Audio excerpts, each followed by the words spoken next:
I moved into a quiet suburban duplex a few weeks ago. I hoped to find peace after some tough times. The first night was nice. I unpacked my boxes and watched the sunset. I really thought I had found a normal life. But things took a strange turn. On my second night, I woke up to muffled voices. They were coming from next door. It sounded like an argument. I couldn't catch the words, but I could feel the tension. My chest grew tight. I thought maybe it was just a couple late at night. I wanted to ignore it, but the voices kept going. Then they suddenly fell silent. I felt uneasy. The next few nights were even stranger. The arguing got louder. I heard thuds and whispers through the walls. Sometimes I heard what sounded like a door slamming after midnight. Each time, my heart raced. I tried to tell myself it was normal, but I couldn't shake the feeling that something was very wrong. Then came that night.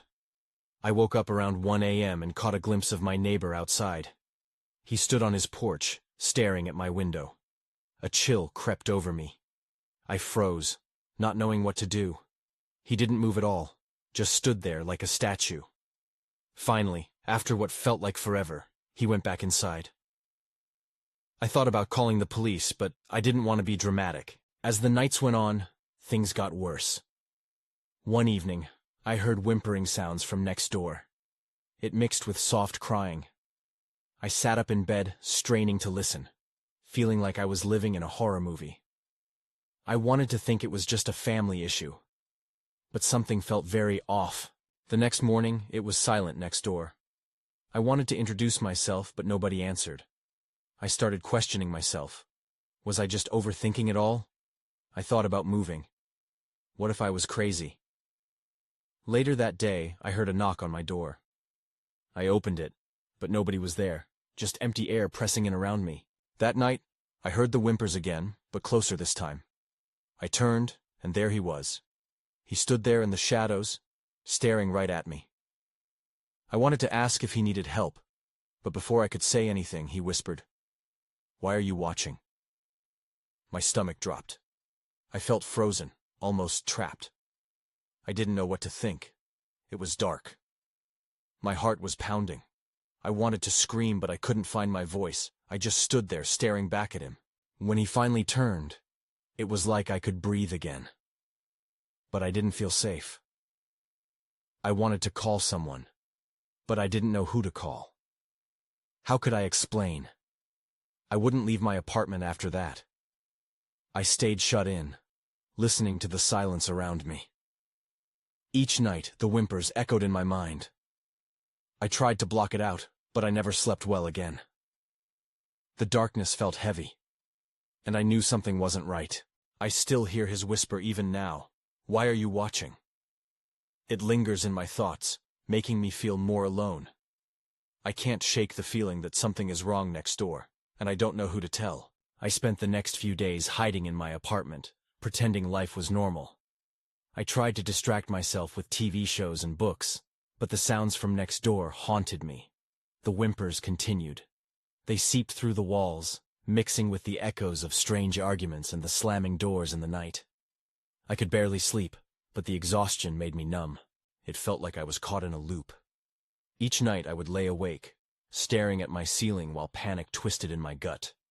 I started keeping a notebook by my bed, jotting down the times I heard noises, trying to make sense of the chaos. The cries came every night, but what unnerved me the most was how they only stopped when the clock struck 3. On the 5th night, I decided enough was enough. I needed to confront my neighbor. I felt a strange pull, an urge to break this silent spell. Maybe I could knock on the door, maybe I could help. I practiced what I would say in my head as I stood at the entrance, my hand hovering over the doorknob. Just as I was about to turn it, I froze. The chill of dread washed over me when I heard the sound of heavy thuds on the other side. I pressed my ear against the door. Those weren't normal footsteps. They sounded erratic, like something, or someone, was pacing. My heart raced.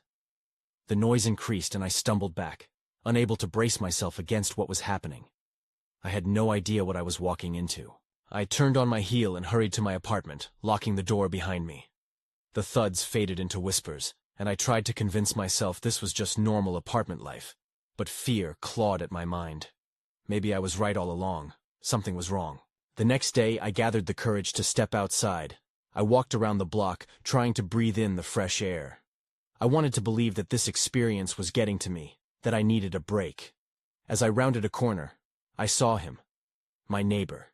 He sat on the steps of his porch, head buried in his hands. I approached cautiously.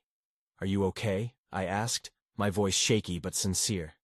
He looked up slowly, confusion shadowing his eyes. "Did you hear them?" he mumbled. "Who?" I asked, my pulse quickening. "The voices," he said, glancing around as if checking for eavesdroppers. "They don't stop. They never stop." My stomach twisted. I thought it was just you. I've been hearing things." He leaned closer and whispered, "They come from the basement. You have to stay away from there." Before I could ask more, he stood up abruptly, panic etched across his face. "You shouldn't be talking to me," he said, almost pleading. "I can't be seen talking to you." He rushed back into his house and slammed the door. I stood frozen. The warning echoed in my mind. I couldn't shake the feeling that I had stumbled into something deeper and darker than I understood. As I turned to leave, a sudden thought struck me. I had never noticed a basement. Where was it? That was when I heard it. A soft, scratching noise coming from my own building. It was faint, but enough to pull me back from my thoughts. I moved toward my door, heart pounding again. I had to know what it was. As I crouched down to listen more closely, I heard something whisper back, clear as day. "Let me in." I jumped back, heart racing. I was tethered to the moment, facing an unseen terror I had tried to ignore. Fighting against the rising fear, I felt an urgency push me. There was no escaping this. Something was coming for me, and I was going to have to confront the darkness head-on. I backed away from my door, my breath coming in short gasps. The whisper lingered in my mind, a chilling invitation that felt more like a warning. I gripped the edge of my kitchen counter, trying to steady myself. I needed clarity. I needed answers. Desperate for a distraction, I grabbed my notebook and wrote down everything that had happened so far. Each word felt heavier than the last. I realized I couldn't ignore the basement any longer. My neighbor's warning replayed in my head. He was panicked, afraid of something that stirred below, but I also knew I couldn't just let it go. After pacing the small confines of my apartment, I made up my mind. If I wanted to understand the source of the noise, I would need to find out where that basement was. I grabbed my phone and scrolled through the online listings for my building, searching for something that might hint at the layout. Nothing. Later, when the sun set and the shadows of the day began creeping in, I donned a hoodie and made my way outside. I felt exposed, as if the night itself was watching. I walked around the exterior of the building, looking for an entrance I had previously missed. The cold air bit at my skin, but the thrill of discovery kept me moving. That's when I saw it. A small door set into the building's side, its wood warped and peeling. It seemed so out of place, unnoticed by anyone else passing by. An impulse pushed me forward. I hesitated for just a moment, my heart thumping loudly in my ears. What was lurking behind that door? I reached for the handle, and surprisingly, it turned easily. The door creaked open, revealing a staircase that spiraled down into darkness. The musty smell of dampness hit me like a wall. My instincts screamed at me to turn back, but my curiosity won over my fear. I stepped inside, my phone's flashlight piercing through the shadows. The steps groaned under my weight, echoing in the still air. With each step, the whispers from above were replaced by a new sound, distant, faint, but unmistakably there. It was a rhythmic thumping, like the beating of a drum, accompanied by low murmurs that made my skin crawl. I was deep in thought when I suddenly felt it. A cold draft, as if a chill passed right through me. There was something else down here. That's when I turned to leave, but the door slammed shut behind me with a resounding bang, cutting off my retreat. Panic surged within me. I rushed to the door, pulling at the handle, but it wouldn't budge. The whispers grew louder, a chaotic symphony surrounding me. They seemed to laugh, to mock me. I banged on the door, shouting, but my voice faded into the oppressive darkness. Then, amidst the hysteria, I heard a voice. Clear, almost mocking. "You wanted to know, didn't you?" My stomach dropped. I spun around, shining my light into the void. "Who's there?" I called, forcing my voice to stay steady. In the darkness, a figure shifted. My heart raced anew as the shadows began to form an outline, and that's when I caught a glimpse of something that made my blood run cold. A face staring back at me, twisted in an expression of glee. I scrambled away from the door, trying to find an escape, but the edges of panic were closing in. That laughter echoed through the suffocating darkness. I had stepped into something I couldn't handle, and now I was trapped. The shadows wrapped around me, thick and suffocating, as I clutched my phone tightly. The face in the dark lingered in my mind, its glee an unsettling reminder I wasn't alone. I took a deep breath, trying to quell the rising tide of panic. The rhythmic thumping grew louder, deeper, as if whatever was down here was aware of my fear. I turned and moved cautiously away from the door, my flashlight beam flickering against the clammy walls. The air was thick with the smell of mildew, a reminder of how long this place had been untouched. The uneven steps felt like they were swallowing me, dragging me deeper into the abyss. I needed to find another way out. I scanned the walls, searching for any signs of an escape. There had to be something. My fingers brushed against the damp stone as I inched further into the darkness. Then I heard it again. A whisper, soft yet insistent. "Help me." It wasn't just my imagination. My heart thudded painfully in my chest. I was torn between the urge to run and the thirst for answers. For a moment, I stood frozen. "Who are you?" I called out, my voice trembling. The silence that followed felt like an eternity. Just then, a low groan echoed through the corridor, sending shivers down my spine. Every instinct screamed at me to flee, but curiosity rooted me in place. "Help me." The voice was clearer now, urgent. It sounded like a plea, and I couldn't ignore it. I followed the sound, stepping deeper into the shadows. The thumping turned into what felt like a heartbeat, syncing with fear's tempo. I rounded a corner and found myself in a small, dimly lit room. A flicker of light illuminated the space, revealing odd patterns on the walls that looked almost like scratches. In the center stood an old, rusted boiler, its steam hissing like whispers rising from the depths. I could almost make out a figure huddled in the corner. My heart jumped. "Are you okay?" I called, cautiously approaching. As I drew closer, the figure shifted, sending a wave of dread spiraling through me.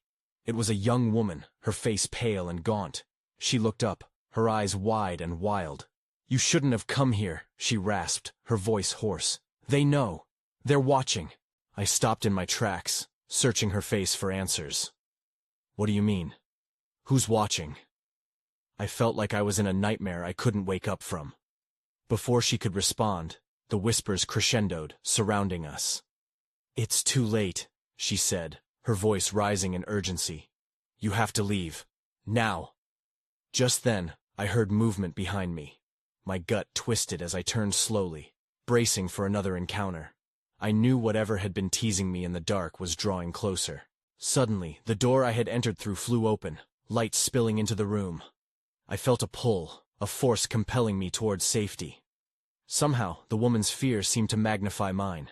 "You can't leave me!" she screamed, desperation etched into every line of her face. But the urge to escape was too strong. I stumbled towards the door, adrenaline pumping through my veins. I didn't look back. I couldn't.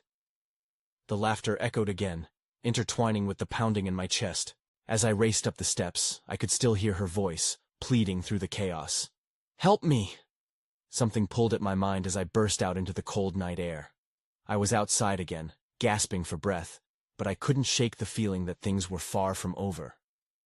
I didn't know if I'd ever understand the darkness that thrived below, but I was sure I'd have to return. I needed answers, and I had a feeling that the basement was just the beginning. The next morning, I felt more exhausted than ever. I hadn't slept a wink after rushing out of that basement. The woman's face haunted me, her eyes wide with fear. I needed to find answers. I needed to learn more about what lurked beneath that house. I started by talking to my neighbors. I was sure someone had to know about the place. As I walked down my street, I spotted Mrs. Henderson watering her garden. She had lived here for years. If anyone knew the neighborhood's secrets, it would be her. "Hey, Mrs. Henderson!" I waved, trying to keep my tone upbeat despite the dread coiling in my stomach. She looked up, her expression momentarily surprised. "Oh, hello, dear. What brings you out so early?" "Just trying to learn about the old house on Maple Street." I forced a smile. "Do you know anything about it?" Her brow furrowed, her hands pausing mid-air. "Maple Street? You shouldn't be asking about that place. It's not what it seems." "Why's that?" I pressed, my curiosity outweighing my caution. "You'll have to ask someone else, dear." Her eyes darted to the ground, avoiding mine. Best to let sleeping dogs lie. Frustration bubbled inside me. "But there's something down there. A woman. She needs help." This made her stiffen. "Sometimes it's better to ignore the cries for help." She shook her head, water splattering, and turned away. I stood there, feeling dismissed. What did she mean by that? I had to know more. I walked back home, my mind racing. The basement had been a frightening experience, sure, but I couldn't just turn my back on it. What if the woman was still down there? That evening, I decided to return to the basement. The sun was setting, casting eerie shadows on the path leading up to the house. My flashlight flickered to life as I carefully descended the steps once more. The air was as unsettling as I remembered it, thick and damp. As I entered the room, the oppressive silence loomed. I felt the hairs on the back of my neck stand up. "Hello?" I called out, my voice echoing in the emptiness. No answer. Then, a familiar whisper brushed against the air. "Help me." My heart raced. "I'm here," I replied, stepping closer to the old boiler. "Where are you?" This time, I heard a metallic clanking behind the boiler. I peered around it, my flashlight illuminating more scratches on the wall. But the figure was gone, the corner empty. My pulse quickened. Suddenly, I felt something cold and clammy grip my ankle. I kicked backward, stumbling, and my flashlight flickered off. A darkness swallowed me whole. I fumbled, heart pounding, desperately trying to turn it back on. When the light returned, the woman stood before me again, more ghostly than ever. "You shouldn't have come back." Her voice was brittle, a whisper of despair. "What happened to you?" I asked, my voice trembling. "How can I help?" "Leave now!" she begged, her eyes wide with terror, pointing towards the door just behind me. Before I could react, a guttural growl echoed throughout the small room. The shadows thickened, creeping in from every corner, feeding off my fear. Then everything went dark. I stumbled back, my heart racing. I could hear the woman's voice now, barely audible above the growling noise that filled the spaces around me. "You must find the truth. They're coming for you." A chill washed over me as the pressure in the air increased, weighing down on my shoulders. I couldn't see. I couldn't breathe. I had to get out. With a surge of adrenaline, I pushed against the oppressive darkness, blindly feeling my way back toward the stairs.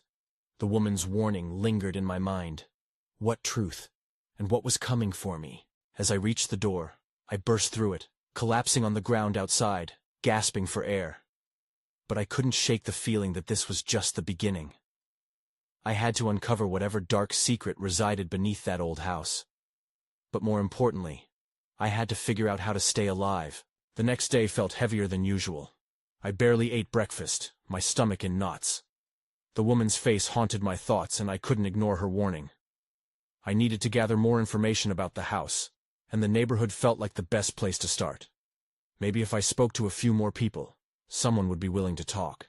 I decided to knock on the door of Mr. Collins, the elderly man who lived 2 houses down. I'd seen him fixing his car in his driveway before. He seemed like he'd have a good handle on the local scene. As I approached, I noticed he was leaning against his car, wiping his hands with a rag. "Hey, Mr. Collins," I called out, forcing a smile. "Got a minute?" His weathered face lit up, but it quickly turned solemn. "Sure thing, young'un. What's on your mind? Have you ever heard anything about the old house on Maple Street?" The moment the question left my mouth, I felt a tension in the air. He stiffened, narrowing his eyes. "Better off forgetting that place," he said gruffly. "Nothing but bad news." "Why is that?" I pressed, needing to know. He leaned in closer, lowering his voice. "People have gone missing. You think it's just a coincidence? The last folks who lived there? Well, they never came back." My heart raced. "What do you mean?" I mean, be careful. Don't let curiosity drag you in deep. Trust me." He turned away, dismissing me, and I could feel his concern. I walked away, unsettled. Was it just local gossip? Or was there more to it? Next, I headed toward the park, needing a breather. I spotted a couple huddled under a tree, whispering. I considered whether I should approach them or not, but I was drawn to their hushed tones. As I got closer, I overheard snippets, words like Maple Street and the woman. They looked up, noticing me, and immediately fell silent. Hi," I said awkwardly. I couldn't help but overhear. "Are you talking about the old house?" They exchanged nervous glances before the woman spoke up. "That place isn't safe. You should really stay away from it." "Why? What do you know?" I pushed, almost desperate for answers. The man shook his head. "We just hear things. Strange noises. And those who go in, they don't come out the same. Trust us. It's better to just leave it alone."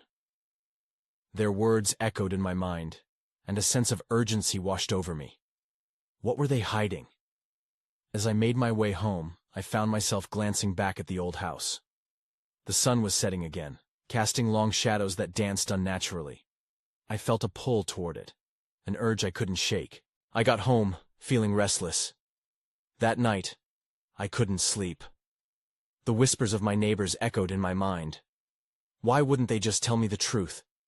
What secrets did the old house hold? Then, a noise broke the stillness of the night. A low growl came from outside my window. My heart sank. I crept toward the sound, peering through the curtains. What I saw made my blood run cold. A figure was standing at the edge of my yard, cloaked in shadow. It was too dark to see clearly, but I could feel its eyes boring into me. That's when I heard it. A chilling voice echoed in the night. "You need to run." My breath caught in my throat. I stumbled back, fear crashing over me like a wave. What have I gotten myself into? I realized then that whatever was in that house had a grip on me already. I had to act fast before it was too late. The next morning, I woke up feeling utterly drained. The figure from last night haunted me, and I couldn't shake the feeling that I was being watched. I got out of bed with a heavy heart and decided to take a walk. Maybe some fresh air would clear my mind. I headed toward Maple Street, hoping to find answers. The house loomed at the end, its dark windows like lifeless eyes. I had to know more. As I walked, I noticed a young girl playing with a doll on the sidewalk. Her laughter floated through the air, a stark contrast to the looming dread surrounding the old house. I approached her slowly. "Hey there," I said, crouching down to her level. "Do you live around here?" She nodded, her eyes sparkling with innocence. "I live over there," she pointed to a house nearby. "I like to play here, but I don't go too close to that house." "Why not?" I asked, curiosity pushing me forward. Her smile faded a little. "Because of the lady. She yells sometimes. It's scary." "Yells?" I pressed. "What does she say?" "I don't know," the girl replied, shrugging. "But she makes funny noises, like crying and laughing at the same time." A chill ran down my spine. "Have you seen her? The lady who lives there?" The girl shook her head vigorously. "No, but once I saw a shadow. It was big and moved fast. I ran home." I thanked her and stood up, feeling unsettled. What kind of shadow could scare a child like that? The desire to understand what was happening in that house grew stronger. I continued down the street, my heart racing. I spotted Mrs. Henderson watering her plants. I had seen her multiple times, and she seemed friendly enough. I approached her cautiously. "Excuse me, Mrs. Henderson," I said. "Can I ask you something about the house on Maple Street?" Her hands stopped moving, and she looked up sharply. "That house?" Her expression hardened. "You shouldn't be asking about that place, dear. It's not safe for you." "Why? Everyone keeps saying that. What happened there?" I pressed. She glanced around as if checking for eavesdroppers. "I heard it's haunted. People see things they shouldn't. It changes you. Trust me. Stay away." Frustrated, I started backing away. "But what does that mean? What kind of things?" Mrs. Henderson shook her head, unwilling to elaborate. I left her garden feeling more confused than ever. I needed to know if there was truth to these whispers. As I contemplated my next move, I noticed someone standing at the corner of the street. It was the woman from last night, the one who had warned me. My heart raced as I walked toward her. "Do you have a moment?" I asked, trying to sound casual. She looked directly at me, a knowing expression on her face. "You're curious, aren't you?" "I just want to understand. What's going on with that house?" She sighed, her eyes clouding with concern. "Sometimes the curious get pulled into things they can't control. You need to listen to the warnings." Just then, a loud crash echoed from Maple Street. My head whipped around to see dark smoke rising from the house. Panic surged within me. "What was that?" She reached out and grabbed my wrist tightly. "Now you must really run. Go home and lock your doors." I feel momentum dragging me back as I hesitated. The allure of the house mixed with the fear clutching at my throat. I turned and bolted, heart pounding, not daring to look back. Whatever was happening there was unfolding rapidly, and I was running out of time. I sprinted down Maple Street, my legs carrying me faster than I thought possible. Each footfall echoed in my ears like a drum. I couldn't shake the woman's warning from my mind. Her grip felt fiery on my wrist as she urged me to flee. I made it to my front door and fumbled with the lock, my hands trembling. Inside, I slammed the door shut and leaned against it, gasping for breath. My heart raced, and I struggled to process the crash, the smoke. What was happening? I could only think about the ominous house at the end of the street. I moved to the window, peeking through the curtains. Thick, dark smoke snaked into the sky, contrasting with the blue of the afternoon. I could hear faint sounds, a mix of shouts, sirens, and something else, something unsettling that sent shivers down my spine. Fear coursed through me as I stood frozen, trying to decipher the chaos. Someone knocked loudly at my door. I jumped back, adrenaline kicking in again. The stranger in the shadows? Or worse, someone from the house? My instinct screamed to hide, but curiosity pulled me closer. I inched back to the door, heart pounding. "Open up! It's Mrs. Henderson!" she shouted urgently. I opened it just a crack. "What's happening?" Her face was pale, eyes wide with panic. "You shouldn't have been near there. I saw it. I saw her." "Who?" "The woman from the house. She was outside, and something followed her." "What do you mean, something?" I asked, my voice shaky. Before Mrs. Henderson could answer, another voice accompanied hers. "You need to come with us. It's not safe here." It was the woman from last night. Her hair whipped wildly in the breeze, her face was streaked with fear. "Come with you where?" I faltered. "To the park. We can't stay near that house. Not now." I glanced between them, tension thrumming in the air. I wanted to trust them, but terror held me back. "What happened? Why is it dangerous?" Mrs. Henderson shivered. "They say she can lure you in. It's how it gets to you." I shook my head in confusion. Who can lure who? But before they could respond, a terrible scream shattered the moment. It came from the direction of the smoke. My chest constricted, fear flooding every ounce of reason in my body. I knew then I couldn't stay. "All right," I gasped, my decision made. "Let's go." We moved cautiously toward the park, weaving through the trees. As we walked, I glanced back over my shoulder. The dark house stood menacingly against the skyline. The smoke began to dissipate, revealing a silhouette in the window, a fleeting shadow, almost human, almost not. I stopped in my tracks. "Did you see that?" I gasped. Mrs. Henderson turned sharply. "What? What did you see?" I think someone's still in there." That's when the ground shook beneath us, and everything went dark. When I came to, confusion rolled over me like a fog. I blinked, trying to piece together what had just happened. My heart pounded in my chest. I was sprawled on the forest floor, leaves and twigs digging into my skin. Where was Mrs. Henderson? The strange woman? I pushed myself up, wiping dirt from my face. The sounds of panic and chaos had vanished. An unsettling silence filled the space instead. The air felt heavy, almost electric. "Hello?" I called out. My voice was small, swallowed by the trees around me. No answer. I turned in circles, trying to get my bearings. That's when I saw it. A flicker of movement just a few feet away caught my eye. I froze. heart racing. The silhouette of a figure stood between the trees, its features obscured by shadows. It didn't move, just watched me. "Who are you?" I managed to ask, my voice cracking. With a sudden rustle, the figure stepped out into the faint light. It was a man. He looked familiar, but I couldn't place him. "You shouldn't be here," he said, his voice steady but low. "Where's Mrs. Henderson? Or the woman?" I demanded. The panic I held deep down was bubbling to the surface. He shook his head.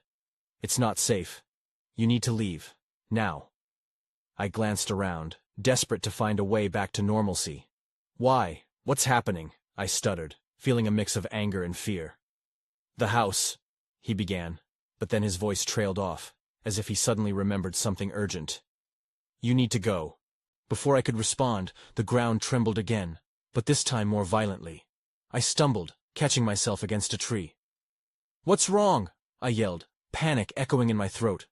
He took a step backward, eyes darting. "It's coming! You must run!"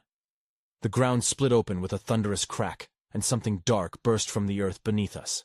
A swirling mass, a blend of shadows and smoke, lunged toward him. "Run!" he shouted again, his face contorted in fear. I pivoted without thinking and raced back into the dense trees. Branches snagged at my clothes, but I pushed through. The chaotic thudding of my heartbeat drowned out the world around me. As I ran, I could feel the darkness behind me, a creeping dread that turned the air cold. It chased me, whispering in a language I couldn't understand, something ancient and terrible. Finally, I burst into a clearing, panting heavily. I stopped for just a moment, hands on my knees, but I could still hear it, not far behind me now. I scanned the area and spotted a path that led to the park. The silhouettes of Mrs. Henderson and the woman flickered through my mind, urging me forward. That's when I heard a voice overlapping the whispers from the darkness, clear and piercing. "Don't look back!" In that moment, I understood. Whatever was lurking behind me was drawn to fear. I had to choose, face it, or keep running. Taking a deep breath, I bolted toward the park, determined. But the whispers began to coalesce into something recognizable. My name, spoken in a familiar tone. I stopped, conflicted. That horrifying recognition hit me hard. "Jordan." I spun around, dread curling in my stomach. There in the shadows stood another figure, one I never expected to see again. It was my mother. I stared, disbelief coursing through my veins, flooding my mind with confusion. "Mom?" I managed to choke out, the words barely escaping my lips. She looked the same, yet different. Her eyes were hollow, a shadow of their former warmth. "Jordan," she whispered, a pleading tone in her voice. "You have to come with me. They need you." Panic gripped me as the memories of her absence flooded back. Years of unanswered phone calls, unanswered questions. My heart began to race, caught between the yearning to embrace her and the instinct to run. The echoes of the woman's warning and the man's frantic cries tangled in my thoughts. "No," I shook my head, trying to dismiss her presence. "You're not real.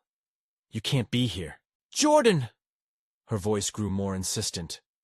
"You need to trust me. I can help you escape this place. They don't want you to leave. We're tied to it." Before I could respond, shadows twisted around her form, dark tendrils swirling at her edges, hungrily reaching out. The whispers behind me intensified, merging with her voice in a maddening cacophony. "You have to go. You need to leave now." I felt an overwhelming pull. It was the pull of the darkness, dragging at my mind, making me question everything. "You're just a trick," I shouted, clutching my head as doubt mingled with longing. "Don't listen to it," she pleaded. "You have to fight. You're stronger than this." The shadows surged toward me, a wall of darkness creeping with an insatiable hunger. Fear swirled around my heart as memories of my childhood flickered through my mind. Her laughter, her stories, the way she held me close. But that warmth seemed to slip away the closer the shadowy figure edged forward. "Jordan!"